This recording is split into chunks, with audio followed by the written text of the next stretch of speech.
आज के इस गरिमामय दीक्षांत समारोह में उपस्थित प्रदेश के उप मुख्यमंत्री एवं उच्च शिक्षा मंत्री डॉक्टर प्रेमचंद बैरवा जी, डॉक्टर भीमराव अंबेडकर विधि विश्वविद्यालय के कुलपति प्रोफेसर सुधीर राजीव जी, प्रबंध मंडल एवं शैक्षणिक परिषद के माननीय सदस्यगण, यहाँ आए हुए अन्य विश्वविद्यालयों के कुलपतिगण, आमंत्रित अतिथिगण, संकाय अधिष्ठाता, शिक्षकगण, डिग्री प्राप्त कर रहे छात्र एवं छात्राएं, उनके अभिभावकगण, कुल सचिव, अधिकारीगण, मीडिया के मेरे साथियों और छायाकार बंधुओं, अभी मेरा परिचय कराते समय जो उन्होंने सारी बातें की हैं, मैं समझता हूँ कि बहुत अधिक ही मेरे बारे में बोल गए हैं। जितना मैं नहीं हूँ उस प्रकार से उसे बहुत ज़्यादा उनके प्रति इस सद्भावना के लिए मैं बड़ा ही आभार व्यक्त करता हूँ। डॉक्टर भीमराव अंबेडकर विधि विश्वविद्यालय जयपुर के इस द्वितीय दीक्षांत समारोह की आप सभी को बहुत बहुत बधाई और शुभकामनाएं। दीक्षांत समारोह शिक्षा प्राप्त करने के बाद उपाधि प्राप्त करने से ही नहीं जुड़ा है। यह विद्यार्थियों के लिए एक तरह से नए जीवन में प्रवेश करने का उत्सव है। यह बात मैं इसलिए कह रहा हूं कि शिक्षा सतत चलने वाली प्रक्रिया है, निरंतर इसकी निरंतरता बनी रहती है। जो सदा सीखने को उत्सुक रहता है वही जीवन को सही माने में जीता है। विधि शिक्षा का महत्व तो इसलिए भी है कि यह हमारे देश के संविधान से जुड़ी शिक्षा है। कानून एवं न्याय व्यवस्था से जुड़ी ऐसी शिक्षा है जिसका उपयोग जीवन पर्यंत होता है। इसलिए इसे जितनी गहराई से, जीवनानुभवों से विद्यार्थी निरंतर प्राप्त करने को उत्सुक रहेंगे, उतने ही और अधिक संपन्न होंगे। दीक्षांत शब्द में दो शब्द समाहित हैं, दीक्षा और अंत। पर इसे समझने की जरूरत है कि दीक्षा शिक्षा का अंत नहीं है। दीक्षा में आया यह अंत शब्द ज्ञान परंपरा से जुड़ा हुआ है। निहितार्थ यह है कि ज्ञान प्राप्त करने की कोई सीमा नहीं है, इसका कोई अंत नहीं है। जितना आप पढ़ेंगे, अनुभव से सीखेंगे, उतना ही आप आगे बढ़ेंगे। तैत्तिरीय उपनिषद में समावर्तन संस्कार की चर्चा है। यह वह संस्कार होता था जब विद्यार्थी की गुरुकुल में शिक्षा पूर्ण हो जाती थी और उसे गुरु अंतिम उपदेश देते थे। इसके साथ ही उसको उपाधि प्राप्त करने की घोषणा होती थी। वह जो संस्कार होता था वही आज का दीक्षांत समारोह है। आप स्वयं सोचिए, हमारे यहाँ शिक्षा से जुड़ा बहुत महत्वपूर्ण मंत्र आरंभ से ही रहा है, शिक्षार्थ आइए, सेवार्थ जाइए। अर्थात आप विश्वविद्यालय में शिक्षा प्राप्त करने के लिए आए थे, अब वह कार्य पूर्ण हुआ है। आपने जो ज्ञान प्राप्त किए हैं उसका उपयोग समाज और राष्ट्र की सेवा हेतु करें। और विधि छात्र जितने हैं इनके लिए तो यह वाक्य बड़ा ही महत्वपूर्ण है। सही माने में इसको जीवन में चरितार्थ करने की आवश्यकता है। आपको सामान्य जन के साथ लगातार संपर्क बना रहेगा। सामान्य जन की समस्याओं को समझने का आपको अवसर प्राप्त होगा। विभिन्न प्रकार के परेशानियों से कैसे जूझ रहे हैं इसको भी देखने का अवसर मिलेगा। कई समस्याओं के अंतर्गत विधि की आवश्यकता पड़ती है, तो उसका विधि का किस तरीके से उपयोग करते हैं, उस सामान्य जन के मन के अंदर विधि के बारे में विश्वास कैसे पैदा किया जाए, यह आपके आचरण व्यवहार पर निर्भर करता है।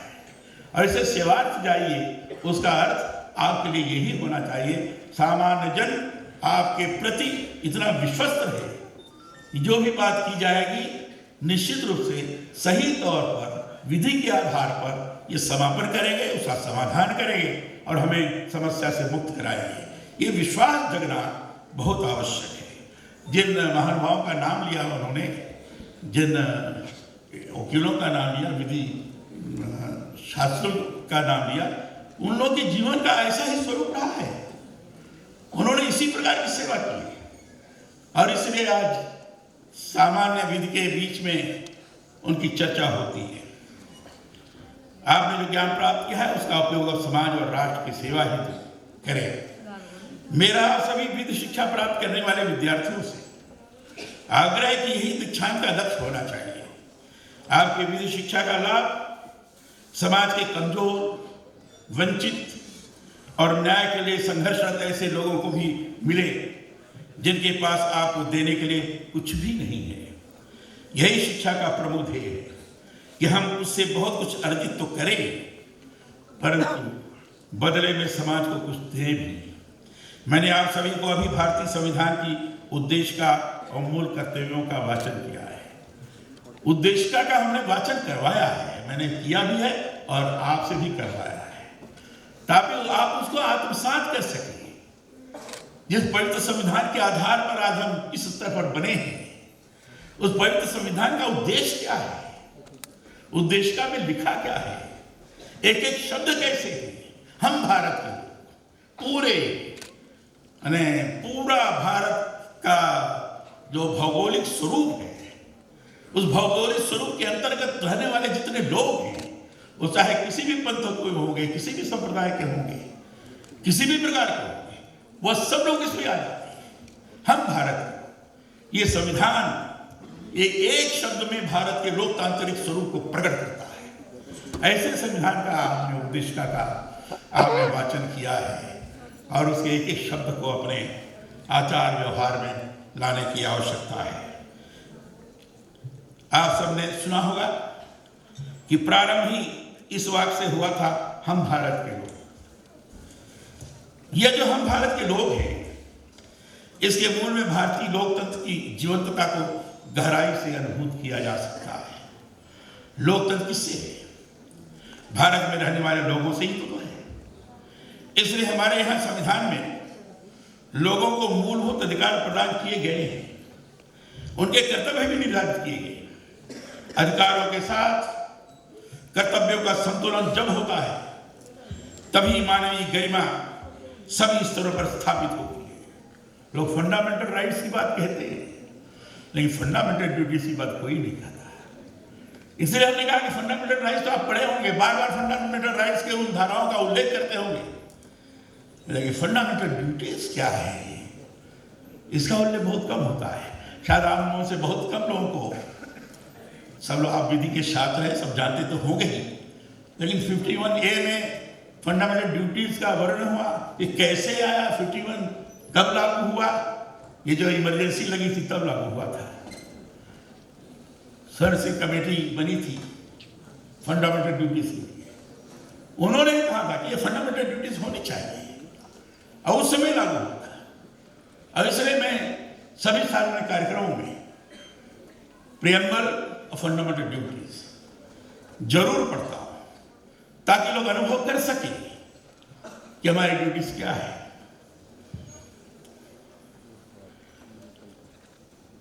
जब अधिकारों के साथ कर्तव्यों का संतुलन जब होता है, तभी मानवीय गरिमा सभी स्तरों पर स्थापित होती है। इस दृष्टि से देखें तो भारतीय संविधान मानवीय अधिकारों और कर्तव्यों का महत्वपूर्ण दस्तावेज ही नहीं है, यह मानव की गरिमा को स्थापित करने का मूल मंत्र भी है। यह कितनी अच्छी बात है कि आप सभी जो विधि विश्वविद्यालय के विद्यार्थी हैं, वह हमारे इस भारतीय संविधान से जुड़े आदर्शों की पालना करवाने की शिक्षा से जुड़े हैं। संविधान शब्द में निहित शब्दों पर गौर करें। संविधान सम और विधान शब्दों से बना है। सबके लिए समान विधान के अर्थ में संविधान देश के शासन प्रबंध संबंधित समस्त नियमों का एक तरह से प्रसार करता है। संविधान में निहित कानूनी प्रावधानों से ही देश में न्याय और न्यायपालिका की नींव सुदृढ़ होती है। जब हम विधि शिक्षा से जुड़ते हैं तो स्वाभाविक ही स्वाभाविक ही कि सामाजिक न्याय से संबंधित कानूनों की पालना ही महत्वपूर्ण होती है। संविधान का लक्ष्य ही समाज का सर्वांगीण विकास है। इसलिए मैं यह मानता हूं कि विधि शिक्षा का लक्ष्य भी देश के सर्वांगीण विकास के साथ समाज में आर्थिक समानता और सामाजिक रूप में ऐसा वातावरण बनाए जाने से जुड़ा है जिसमें व्यक्ति व्यक्ति में किसी तरह के भेद, छुआछूत, कुरीतियों आदि को समूल मिटाने का संकल्प निहित हो। संविधान कानून एवं न्याय व्यवस्था का ऐसा पवित्र ग्रंथ है जिसमें निरंतर नए समाज की संरचना का आधार निहित है। इस आधार को व्यवहारिक रूप में सबलीभूत करने का कार्य न्यायपालिकाओं, अधिवक्ताओं, कानूनविदों का है। विधि शिक्षा प्राप्त करने के बाद इन्हीं क्षेत्रों में प्राय विद्यार्थी अपना भविष्य तलाशते हैं। इसलिए मैं चाहता हूं कि विधि शिक्षा प्राप्त करने वाला हर एक विद्यार्थी संविधान से जुड़े आदर्शों को आत्मसात करते हुए जीवन में आगे बढ़े। आज मुझे बड़ी प्रसन्नता हुई है। आज मैंने 1 से 29 लोगों को पदक प्रदान किया है और जानकर आपको प्रसन्नता होगी कि इसमें छात्राएं 70 रही हैं, 55% और छात्र 59 रहे हैं, 45%। ये बड़ी प्रसन्नता हुई है कि बहनें आगे बढ़ रही हैं और आगे आना चाहिए। जहां जहां भी जिन विश्वविद्यालयों में दीक्षांत समारोह में जाता हूं, स्वर्ण पदक बाकी का जो मैं देता हूं लोग, अधिकांश छात्राएं रहती हैं, बहनें रहती हैं। और 60% से लेकर 85% तक मेडल प्राप्त करने वालों में छात्राएं हमें दिखाई पड़ी हैं। भारत के लिए बड़ा शुभ है। इसका अर्थ ये नहीं है कि छात्र नहीं आ रहे, छात्र भी आ रहे हैं, छात्र नहीं पढ़ रहे, लेकिन छात्राओं के द्वारा इस तरीके से गोल्ड मेडल प्राप्त करना छात्राओं के मन के अंदर एक स्पर्धा का भाव भी पैदा करता है, होना भी चाहिए और छात्रों को उसके अनुरूप तैयारी भी करनी चाहिए। मैं समझता हूं ढंग से तैयारी करेंगे तो विधि के क्षेत्र में एक अद्भुत कार्य कर सकेंगे, आप सफल और सक्षम हो सकेंगे। इस संबंध में आपसे सबसे साझा करते हुए बहुत अधिक प्रसन्नता है कि देश की आजादी के बाद हमारे यहाँ भी ब्रिटिश कानून लागू रहे, उनकी पढ़ाई कराई जाती रही, परंतु केंद्र सरकार ने बहुत महत्वपूर्ण पहल करते हुए इसे बदलाव की पहल की है। ये भारत के वर्तमान प्रधानमंत्री जी ने सही माने में सभी क्षेत्र में भारतीयता को मूर्त रूप प्रदान करने की दिशा में उन्होंने काम करना शुरू किया है और 22 जनवरी ने तो नए भारत का निर्माण कर दिया। अयोध्या में रामलला प्राण प्रतिष्ठा करके नए भारत का निर्माण, एक मंदिर का निर्माण, भारतीय सांस्कृतिक राष्ट्रवाद को आगे बढ़ाने का स्वरूप है। और भारतीय सांस्कृतिक राष्ट्रवाद अगर आगे बढ़ेगा, भारत विकसित देश के रूप में लोगों के सामने प्रस्तुत होगा, दुनिया मार्गदर्शन प्राप्त करने के लिए ललायित होगी भारत से। 22 जनवरी उसका आधार स्तंभ बना है और इसलिए भारतीयता को ध्यान में रखते हुए अनेक बातें की गई सरकार के द्वारा, उसका उल्लेख करना तो ठीक नहीं होगा, इस समय आप लोगों को सब जानकारी है।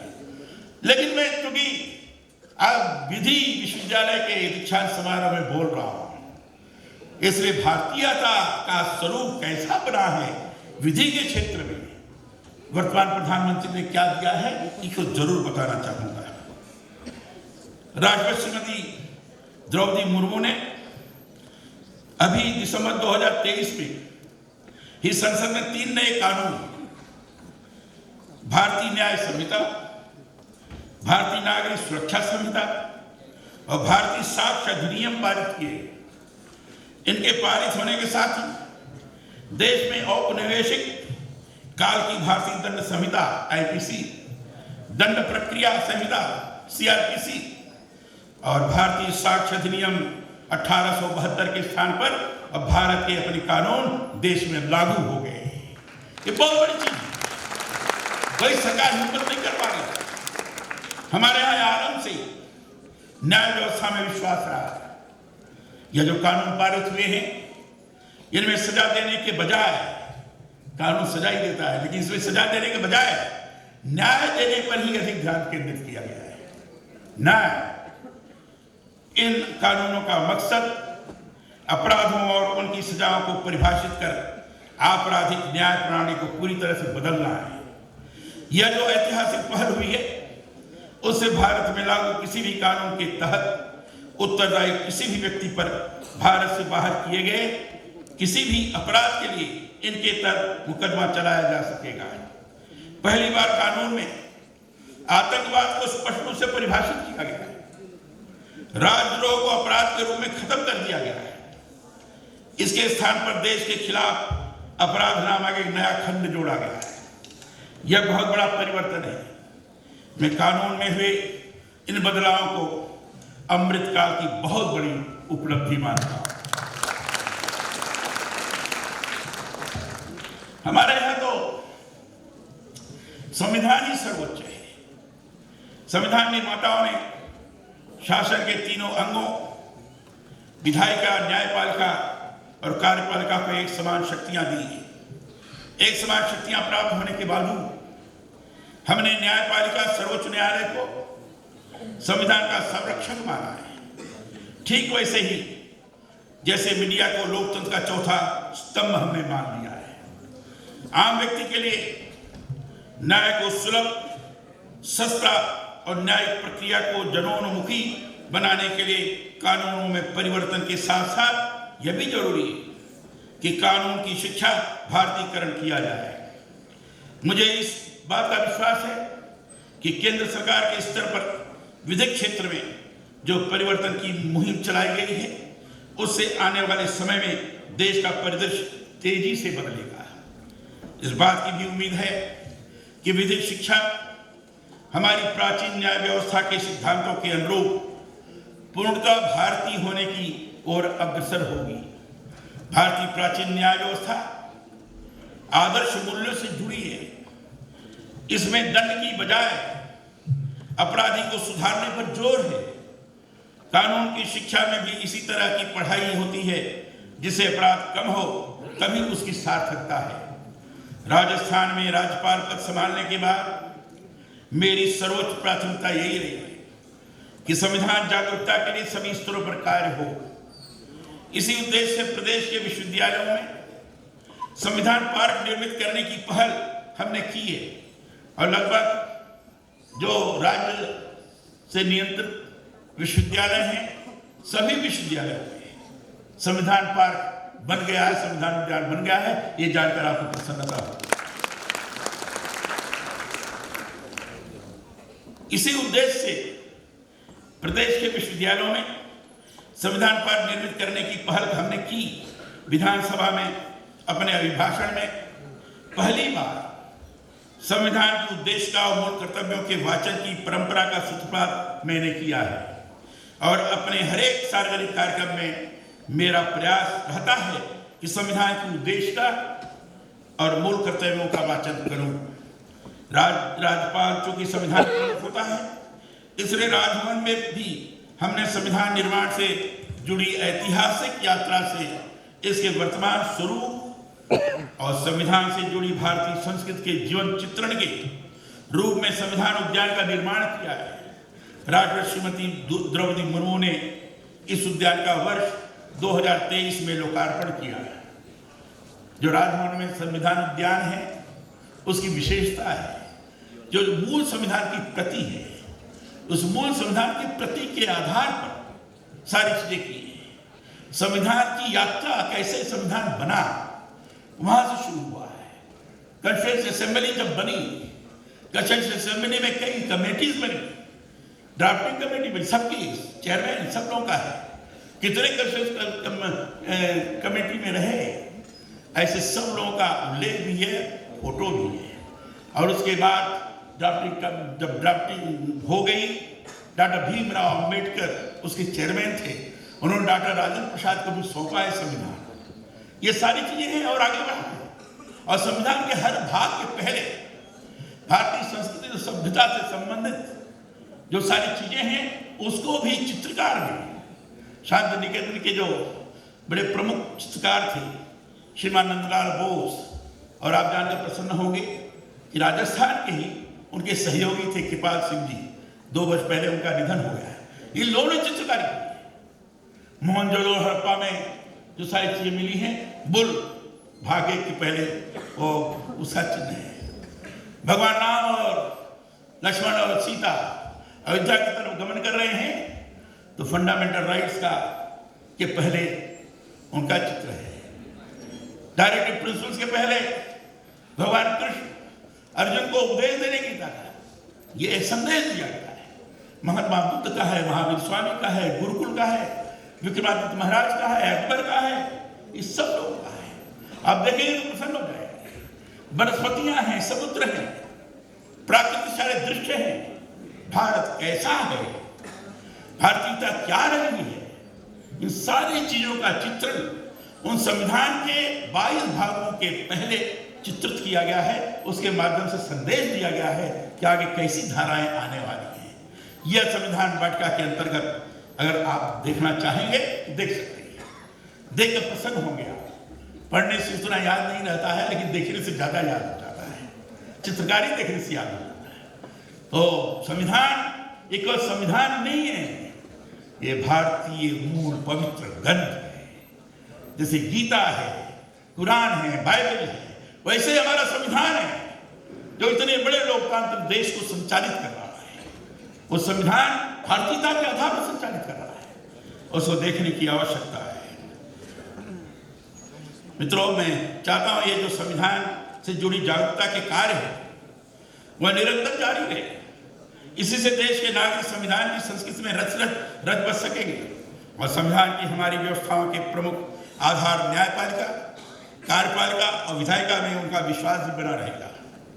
राज्य की शक्ति का यह जो त्रिविध विभाजन पालिकाओं के रूप में किया गया है, उसका मूर्त अर्थ ही है कि किसी स्तर पर निरंकुशता नहीं रहे, सत्ता के नियंत्रण से नागरिक मुक्त रहे और हर एक स्तर पर संतुलन बना रहे। मैंने अपने सार्वजनिक जीवन में निरंतर यह अनुभव किया है कि जब जब लोकतंत्र से जुड़े किन्हीं मुद्दों पर संकट की स्थिति आई है, इन पालिकाओं ने आगे बढ़कर अपनी महत्वपूर्ण भूमिका निभाई है। संपूर्ण विधि शिक्षा इन तीनों पालिकाओं की कार्य प्रणाली, इनसे जुड़ी व्यवस्था और नियम कानूनों से जुड़ी है। इसलिए इस शिक्षा का मैं विशेष महत्व मानता हूँ। संवैधानिक लोकतंत्र के हमारे राष्ट्र में न्यायपालिका की भूमिका इस रूप में महत्वपूर्ण है कि उसके जरिए संविधान के नियम कानूनों की पालना सुनिश्चित की जाती है।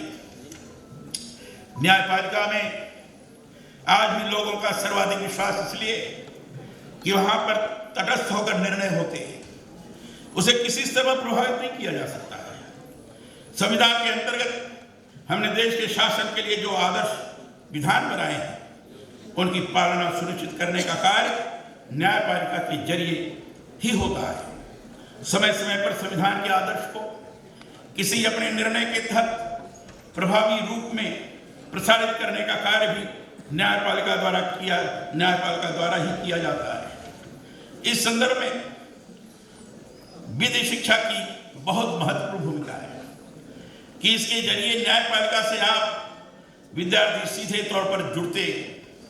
कानून की पढ़ाई का अर्थ है देश के संविधान में आस्था रखते हुए नागरिकों के समान अधिकारों के लिए कार्य करना।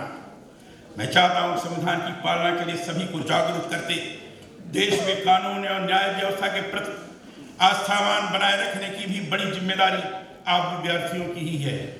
इस शिक्षा से चाहे आप अधिवक्ता बनते हैं, न्यायाधीश बनते हैं या फिर किसी कंपनी, संस्थान, राज्य की सेवा में कार्य करते हैं, सभी स्तरों पर कानून एवं न्याय प्रणाली के उच्च आदर्शों के लिए संविधान की गरिमा बनाए रखने के लिए आपको कार्य करना है। इसलिए मेरा आप सभी से आग्रह भी है कि संविधान और उसके आदर्शों से सदा आप जुड़े रहें। विश्वविद्यालय में कानून की पढ़ाई कराई जाती है। मैं चाहता हूं यह विश्वविद्यालय नई शिक्षा नीति के आलोक में इस तरह की शिक्षा भविष्य में प्रदान करे जिससे देश को कुशल कानूनविद अधिवक्ता, न्यायविद और संविधान मर्मज्ञ मिल सके। डॉक्टर भीमराव अंबेडकर विधि विश्वविद्यालय की स्थापना को भी अभी बहुत समय नहीं हुआ है। सीमित समय में ही इसे बार काउंसिल और विश्वविद्यालय अनुदान आयोग से मान्यता और भारतीय विश्वविद्यालय संघ की सदस्यता मिलना इस बात का सूचक है कि यह तेजी से प्रगति पथ पर अग्रसर है।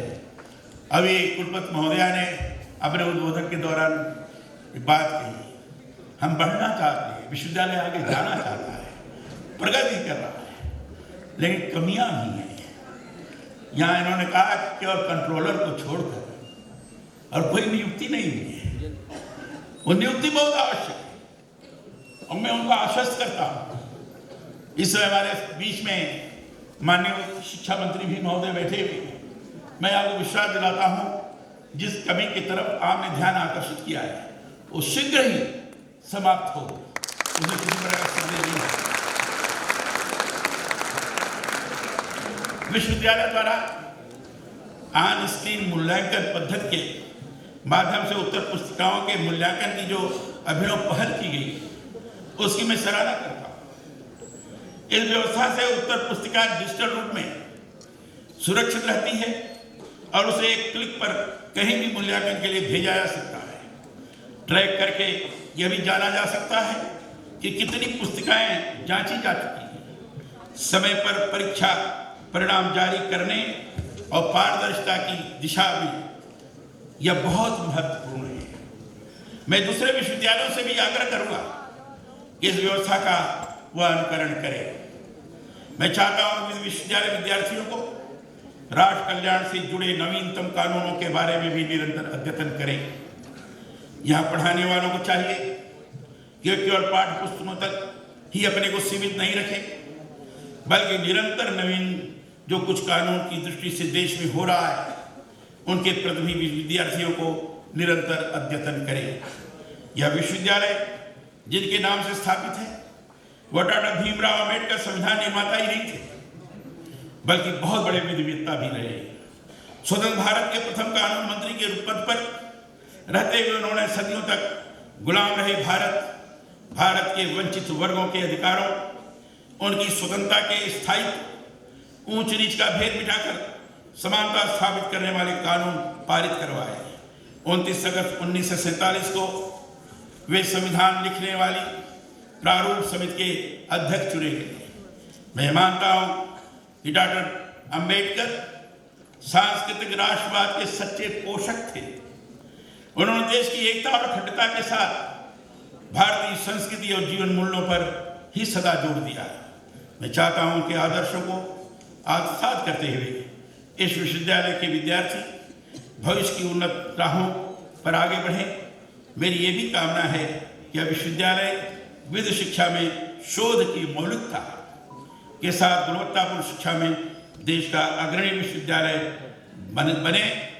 मैं फिर से जितने पदकधारी लोग हैं, छात्र हैं, उनको बधाई देते हुए, शुभकामना व्यक्त करते हुए अपनी वाणी को विराम देता हूँ।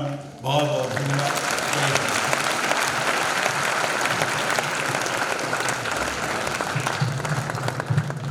आदरणीय, बहुत बहुत धन्यवाद आपके इस उद्बोधन के लिए, ओजपूर्ण उद्बोधन के लिए। मैं आशा करता हूँ कि हमारे विधि के छात्र आपकी कई बातों का अनुसरण करेंगे। अब मैं माननीय कुलपति महोदया से आग्रह करूंगा कि वे माननीय कुलाधिपति महोदय से दीक्षांत समारोह के विधिवत समापन की अनुमति प्राप्त करें। माननीय कुलपति महोदय।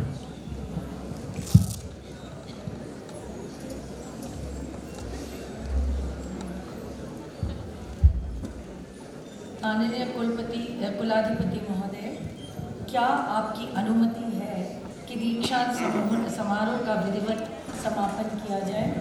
मेरी अनुमति है। माननीय कुलाधिपति महोदय की अनुमति से मैं दीक्षांत समारोह का समापन घोषित करती हूँ।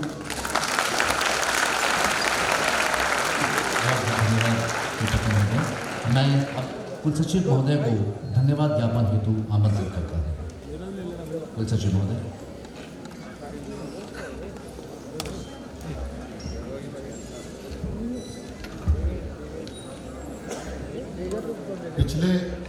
4 वर्षों में डॉक्टर भीमराव अंबेडकर विधि विश्वविद्यालय ने प्रदेश में विधि शिक्षा को एक विशिष्ट स्वरूप देने की दिशा में विशेष योगदान दिया है।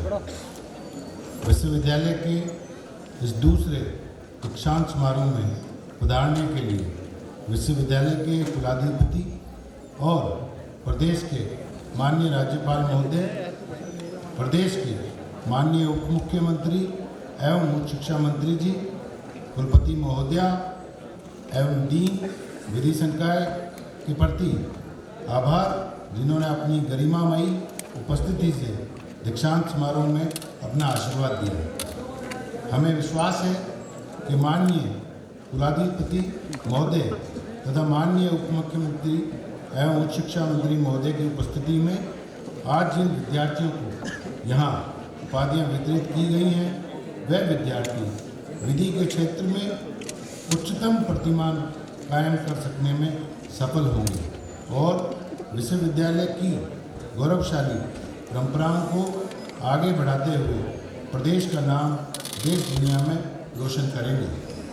इस अवसर पर मैं सभी प्रबंध बोर्ड के सदस्यों, शैक्षणिक परिषद के सदस्यों, शिक्षकगण, पत्रकार बंधुगण, विश्वविद्यालय के अधिकारीगण, कर्मचारीगण, समस्त विद्यार्थी एवं समारोह के मंच संचालनकर्ता एवं सहायक कर्मियों, वॉलंटियर्स और विश्वविद्यालय से जुड़े सभी वरिष्ठ पूर्व प्रोफेसर्स के प्रति भी अपना आभार प्रकट करता हूं, जिनकी उपस्थिति ने समारोह की शोभा को और अधिक बढ़ाया है। मैं सभी उपाधि प्राप्त विद्यार्थियों को उनके भावी जीवन के लिए बहुत बहुत बधाइयाँ प्रेषित करता हूँ। समस्त को पुनः पधारने के लिए बहुत बहुत धन्यवाद, साधुवाद। जय हिंद, जय भारत। रही है। विश्वविद्यालय में प्रतिवर्ष लगभग 12,000 से 15,000 के नामांकन हो रहे हैं।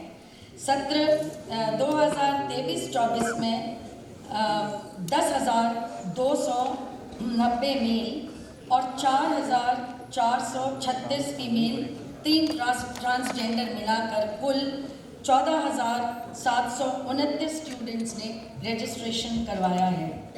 सत्र 22-23 में विश्वविद्यालय द्वारा लगभग 34,000 से अधिक विद्यार्थियों की परीक्षाएं करवाई गईं। आगामी सत्रों से प्रवेश लेने वाले सभी विधि शिक्षा के विद्यार्थियों की परीक्षाएं यही विश्वविद्यालय करवाएगा और दीक्षा प्रदान करेगा। सत्र 2022-23 में 2,60,000 उत्तर पुस्तिकाओं का स्कैनिंग कार्य कर ऑनलाइन स्क्रीन मूल्यांकन किया गया। इस कार्य के संपादन के लिए विभिन्न विश्वविद्यालयों और विधि महाविद्यालयों के शिक्षकों का सतत सहयोग हमें प्राप्त हो रहा है, जिसके लिए मैं विश्वविद्यालय की ओर से और स्वयं मेरी ओर से साधुवाद देती हूँ। वर्तमान में उत्तर पुस्तिकाओं के ऑन स्क्रीन मूल्यांकन का IT सहयोग कार्य बाह्य एजेंसी के माध्यम से करवाया जा रहा है। विश्वविद्यालय द्वारा एक IT केंद्र स्थापित करने का अभ्यावेदन सरकार से किया गया है। इतने बृहद गोपनीय कार्य के लिए यदि सरकार द्वारा इस IT केंद्र के लिए कार्मिक स्वीकृत किए जा सकें तो इस कार्य को पूर्ण रूपेण विश्वविद्यालय स्तर पर किया जा सकेगा। विश्वविद्यालय की दूसरी उल्लेखनीय उपलब्धि छात्रों के अकादमिक दस्तावेजों के डिजिटाइजेशन है। प्रथम चरण में एक साथ रिकॉर्ड 31,000 से अधिक छात्रों का ABCID रजिस्ट्रेशन विश्वविद्यालय ने करवाया और राज्य में प्रथम स्थान प्राप्त किया।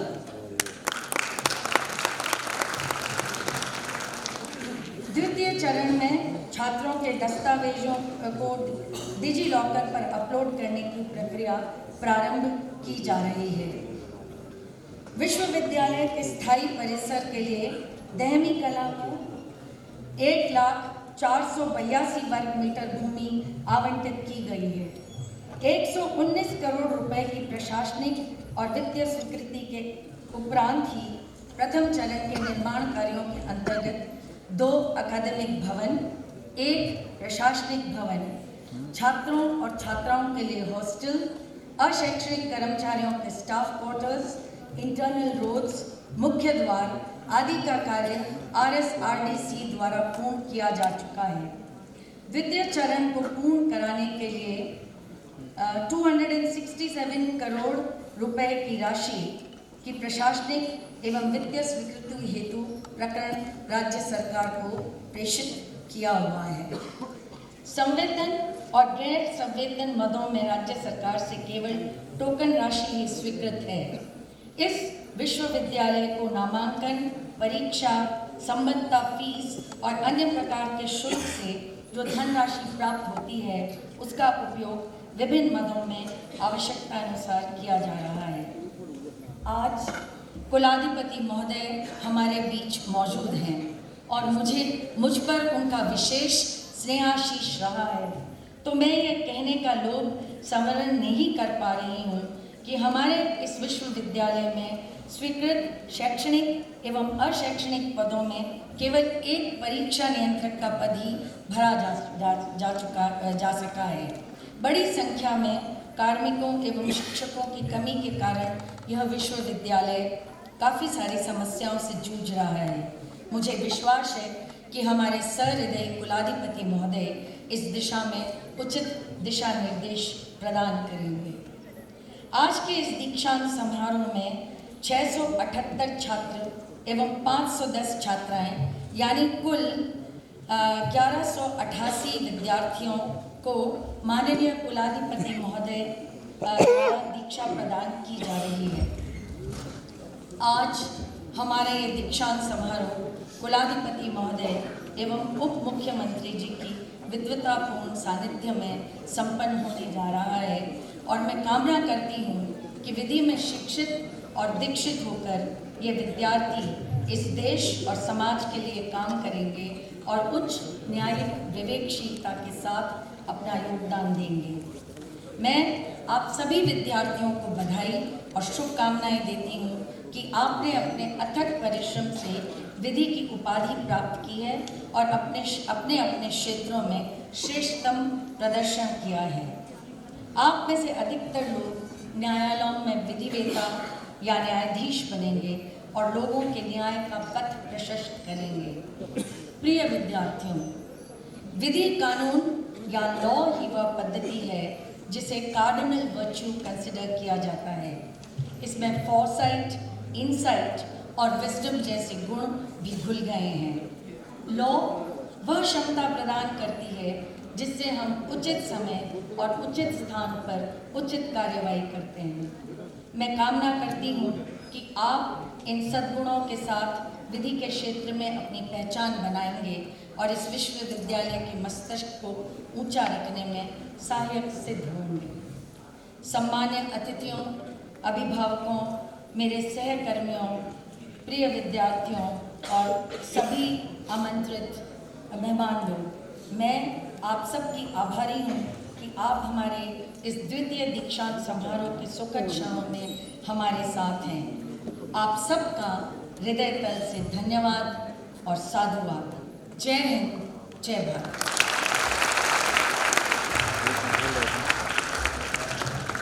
धन्यवाद बोल रहे हैं आपके निवेदन के लिए। मैं doctor Bhimrao Ambedkar law university का आमंत्रित करता हूँ कि आप बता रहे हैं प्रतिष्ठाता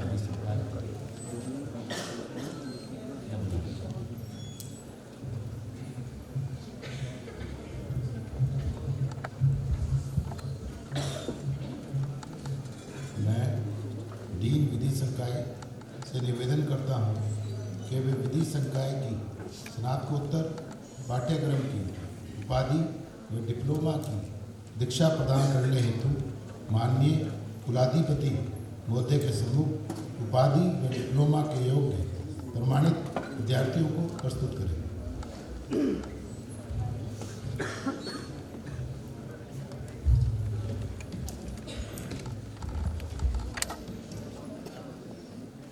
माननीय कुलाधिपति महोदय, मैं अधिष्ठाता विधि संकाय माननीय के सम्मुख कुल 1188 स्नातकों में से उपस्थित एवं अनुपस्थित विद्यार्थियों को प्रस्तुत करती हूँ, जो विधि संकाय में स्नातकोत्तर 1 वर्षीय पाठ्यक्रम, स्नातकोत्तर 2 वर्षीय पाठ्यक्रम की उपाधि व स्नातकोत्तर डिप्लोमा पाठ्यक्रम के योग्य प्रमाणित हुए हैं।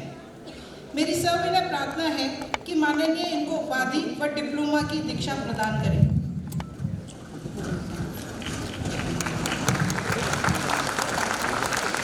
इस विश्वविद्यालय के कुलाधिपति के रूप में मुझ में निहित अधिकार का प्रयोग करते हुए मैं उपस्थित एवं अनुपस्थित विद्यार्थियों को विधि संकाय में स्नातकोत्तर 1 वर्षीय पाठ्यक्रम, स्नातकोत्तर 2 वर्षीय पाठ्यक्रम की उपाधि,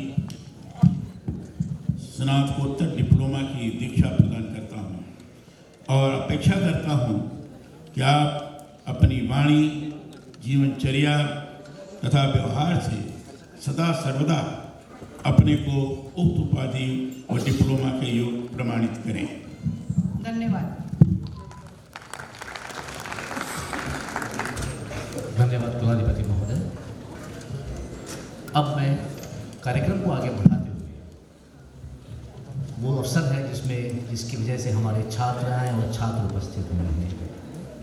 मैं स्वर्ण पदक के योग्य विद्यार्थी हमारे अमित कुल्हेरी LLM 1 ईयर को आमंत्रित करता हूँ कि स्टेज पर पधारे और वरीयता उपाधि कुलाधिपति महोदय से प्राप्त करें।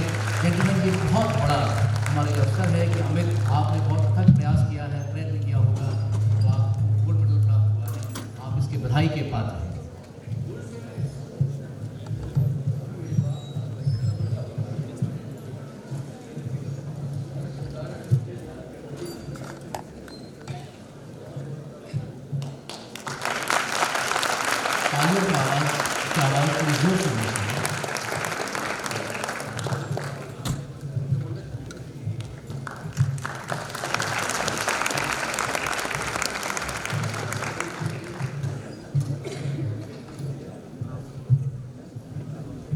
बहुत बहुत धन्यवाद। अब मैं LLM 2 वर्षीय पाठ्यक्रम व LLM 1 वर्षीय पाठ्यक्रम के विद्यार्थियों को क्रमशः मंच पर आकर वरीयता प्रमाण पत्र तथा उपाधि हेतु आमंत्रित करता हूँ। सबसे पहले प्रतिभा सिंह, आप मंच के पधारे।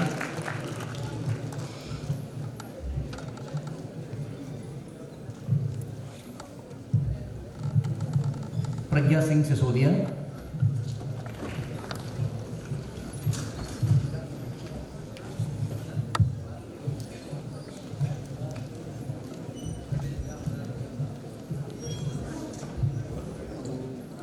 शेफाली राठौड़,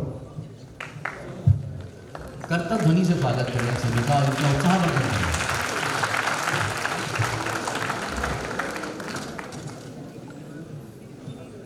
राजनंदिनी जोधा,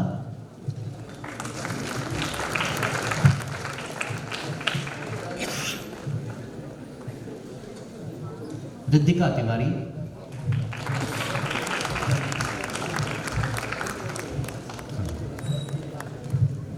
मनीषा सेठिया, कंचन जागीर,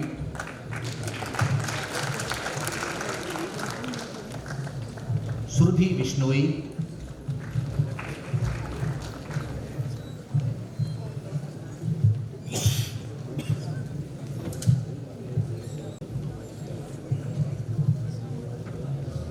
सुरभि विश्नोई, इनके पश्चात सलोनी शेखावत,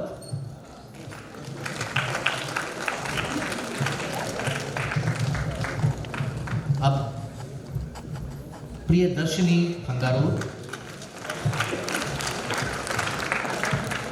आप ऑन कैंपस 1 ईयर प्रोग्राम की छात्रा हैं, मैं उनके नाम पुकार रहा हूँ। रितिका शर्मा इनके बाद।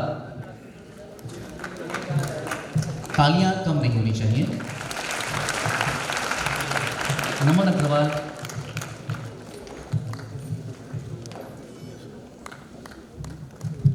नित्या शर्मा नमन के बाद पधारें।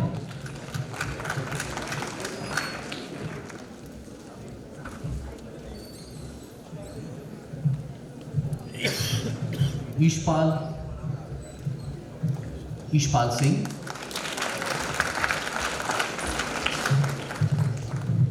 यशपाल के पश्चात धर्मेश भरत,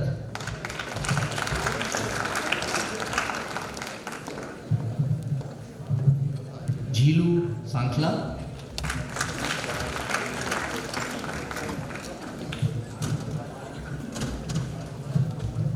इसके पश्चात अनंत टांक,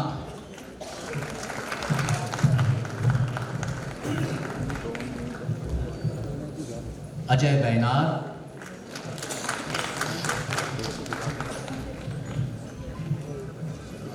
उनके पश्चात अजय कुमार सिंह,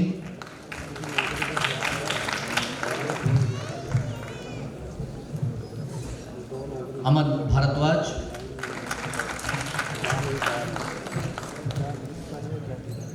अमन के पश्चात अनिका जैन पधारें। थोड़ा शीघ्र करें। अनूप मीना,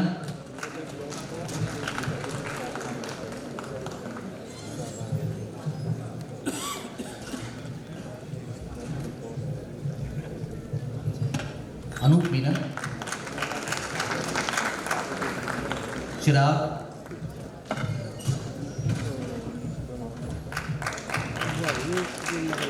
भूपेश पासनीवाल,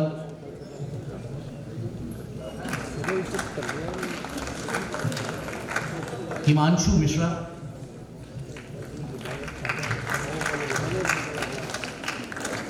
ज्योति खांडल,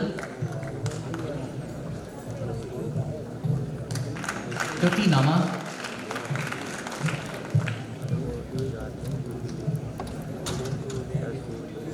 कृति बहुरे,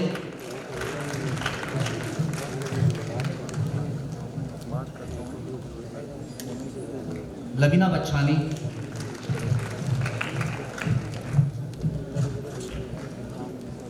मानसी माता, माफ कीजिएगा, मानसी मट्टा, मौलिका अग्रवाल,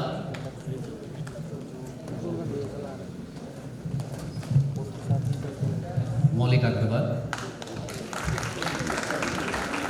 मीनल, मैं आपसे पूरा निवेदन करूंगा कि तालियों का शोर करने मीनल के पश्चात सपना कुमारी, नीति अथिया,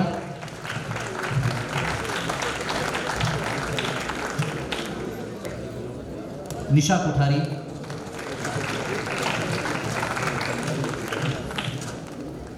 इनके पश्चात नीति कुंभज आगे आए।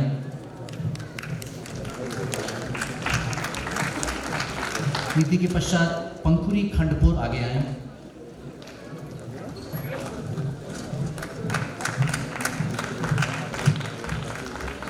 पूजा अवस्थी,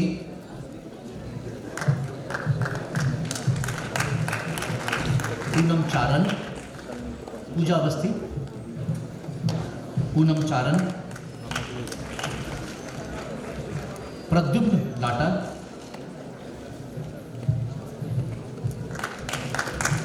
प्रकाम,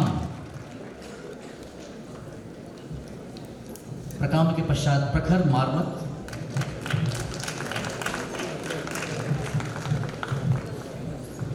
इनके पश्चात प्रीति बिजोरिया, ये आप ही की सहपाठी है, तालियां जोर से बजनी चाहिए। प्रीति बिजोरिया के पश्चात प्रीति चारण, प्रेम कुमार,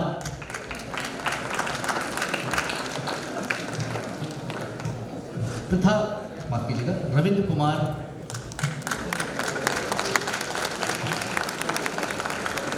रविंद्र के पश्चात ऋषभ आप आगे आए।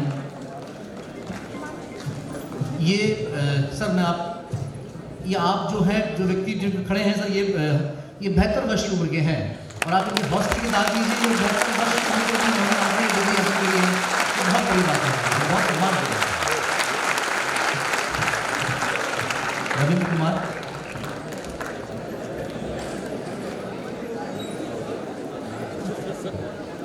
ऋषभ यादव, कृतिका जैन, सागर अग्रवाल,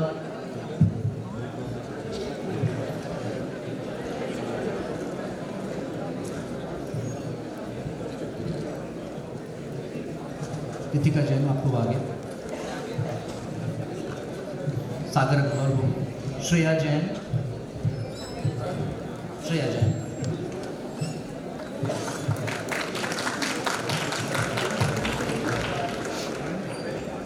श्रेया जैन, सुप्रिया सक्सेना। रितिका को पहले, माफ कीजिएगा, रितिका पहले आप लें।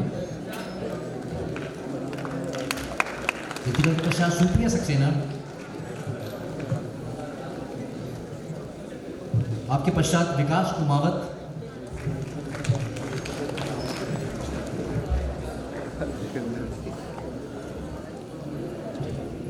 वीरेंद्र पूनिया। अब मैं लेबर लॉ, लेबर वेलफेयर और पर्सनल मैनेजमेंट के छात्रों के नाम, छात्राओं के नाम बताऊंगा। उस प्रकार हैं विनीत व्यास, जो उपस्थित हैं यहाँ पे, उनके नाम बता रहा हूँ। विनीत व्यास के पश्चात नितिन गुप्ता,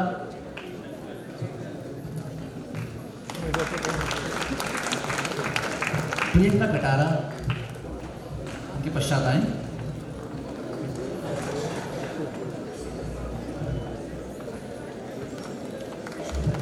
प्रियंका कटारा, साइमा तमकीन,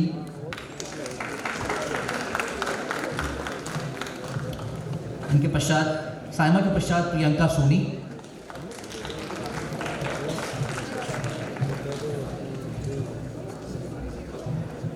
आस्था कुमारी,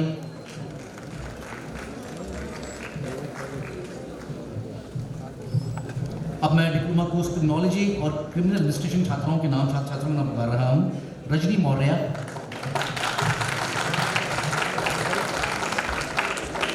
संजू,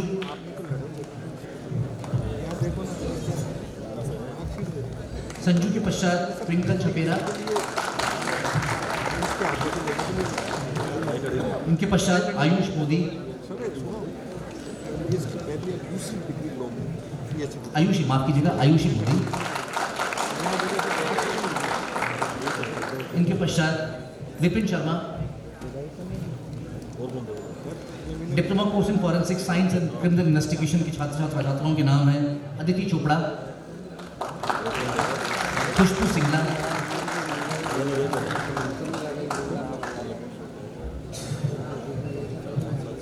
डिम्पल सेठी, प्रियंका कड़वासरा,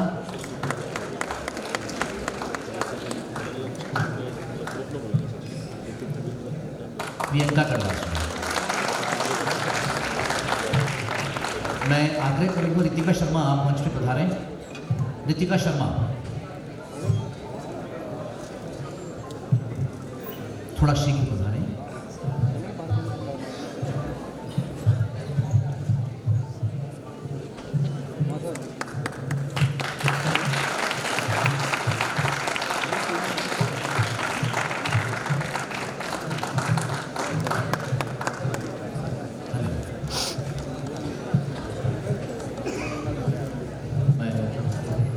सर माफ़ी चाहूँगा, एक छात्रा और हैं अमूल्या जेमिनी। ये कुछ बच्चे बाद में आए थे सर, मैं बड़ा विनम्रता से क्षमा चाहता हूँ आपसे।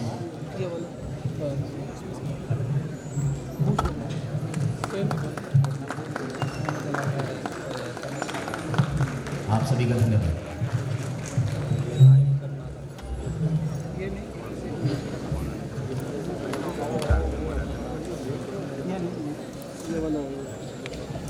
कृपया अपना स्थान ग्रहण करें। अत्यंत हर्ष और सम्मान के साथ मैं कहना चाहता हूं कि राजस्थान के उप मुख्यमंत्री डॉक्टर प्रेमचंद बैरवा जी के आज के सम्मानित अतिथि हैं। वो राजस्थान उच्च शिक्षा, तकनीकी शिक्षा, आयुष तथा परिवहन एवं सड़क सुरक्षा का भार भी संभाल रहे हैं। आप राजस्थान विश्वविद्यालय से स्नातक होने के पश्चात आपकी ज्ञान पिपासा ने आपको और आगे पढ़ने के लिए प्रेरित किया और आपने डॉक्टरेट की उपाधि हासिल की। आपका सार्वजनिक जीवन अनुकरणीय रहा है। महोदय आदरणीय, आप आज यहाँ पधारे, इससे ये मंच ही नहीं अपितु हम सभी सम्मानित महसूस करते हैं। महोदय मैं आपसे आग्रह करूंगा कि आप इस मंच से डॉक्टर भीमराव अंबेडकर विधि विश्वविद्यालय के छात्रों एवं छात्राओं को संबोधित करें। आपका मार्गदर्शन इनके लिए मशाल की भांति होगा, जिसकी रोशनी में ये छात्र छात्राएं अपने जीवन तथा भारतीय समाज को रोशन करेंगे। आपका स्वागत है।